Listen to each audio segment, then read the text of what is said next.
সন্তানকে মারতে পারে না, সেই সন্তান হোক না কেন, সেই সন্ততি হোক না কেন, সেই ন্যাংড়াই হোক না কেন, সেই লুলাই হোক না কেন, সেই কানাই হোক না কেন, সেই বোবাই হোক না কেন, ভাইরা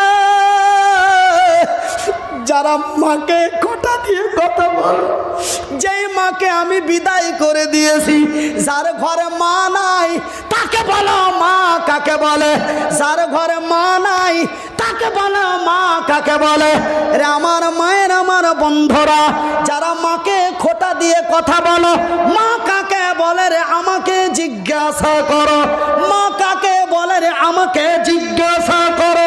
আপনারা বলবেন মনিরুদ্দিন ভাই তুমি আরবি পড়েছো তার জন্য নাকি জানো? না না না না না না, আরবি পড়ার জন্য বলি নাই ভাই। আপনারাকে মাকে লালন পালন করতে কষ্ট হয়েছে 8 বছর, আমাকে লালন পালন করতে মায়ের কষ্ট হয়েছে 14টি বছর। তবুও যেন মা আমাকে ফেলে দিতে পারেনি, তবুও যেন মা আমাকে মেরে দিতে পারেনি।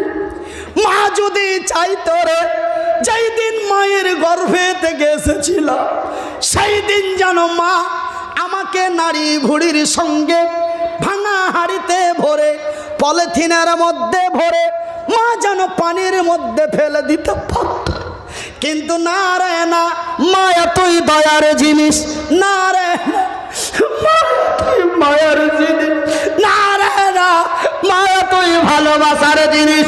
মা কোনোদিন তার সন্তানকে ফেলে দিতে পারে না।